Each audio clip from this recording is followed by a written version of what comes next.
హైదరాబాద్లో హైడ్రా పేరు చెప్పి భయపెట్టి బెదిరించి కొందరు కింది స్థాయి అధికారులు అవినీతికి పాల్పడుతున్నారని వచ్చిన ఫిర్యాదులపై ముఖ్యమంత్రి రేవంత్ రెడ్డి స్పందించారు.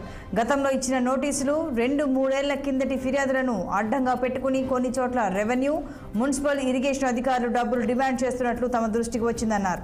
అటువంటి వారిపై చర్యలు తప్పవని ఆయన హెచ్చరించారు. ఇలాంటి వసూళ్లకు పాల్పడే వారిపై ఫోకస్ పెట్టాలని ఏసీబీ, విజిలెన్స్ అధికారులను సీఎం అప్రమత్తం చేశారు.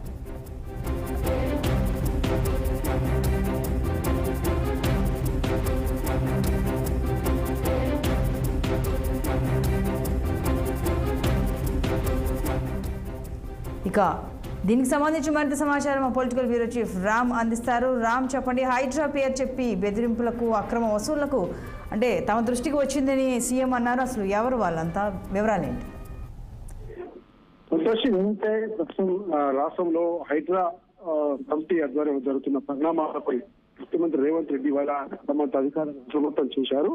అయితే కొన్ని చోట్ల హైడ్రా పేరు చెప్పి కింది స్థాయి అధికారులు కొంతమంది ఏదైతే అక్రమాలకు గురి చేసే వాళ్ళ పట్ల బెదిరింపులకు పాల్పడుతున్నారన్న సమాచారంపై ఆయన అధికారులను అప్రమత్తం చేశారు. ఎట్టి పరిస్థితుల్లో కూడా హైడ్రా పేరుతో ఎవరైనా వచ్చి కాల్ చేస్తే డైరెక్ట్ గా ప్రభుత్వానికి ఫిర్యాదు చేయాలని కూడా ఆయన చెప్పడం జరిగింది. ఈ నేపథ్యంలోనే ఈ హైడ్రా అనేది ప్రభుత్వం ఒక గర్భంగా నియమించిన కమిటీ ఖచ్చితంగా ఎవరైనా ఆక్రమణలు చెరువులో ఆక్రమించి కానీ, ఎట్టేలు పరిధిలో కానీ, బొత్సలో కానీ కట్టినట్టయితే గవర్నమెంటే, ప్రభుత్వమే గుర్తించి వాళ్ళకు సమాచారం ఇచ్చి ఖచ్చితంగా వాటిని కూల్చివేస్తుందని చెప్పడం జరిగింది. ఈ నేపథ్యంలోనే ఈ రోజు ముఖ్యమంత్రి రేవంత్ రెడ్డి తన నివాసంలో కొంతమంది అధికారులతో ఈ సమావేశం నిర్వహించారు. ముఖ్యంగా జిహెచ్ఎంసీ, తర్వాత HYDRAA, HMDA, revenue department, irrigation, vigilance and enforcement, anti corruption bureau, police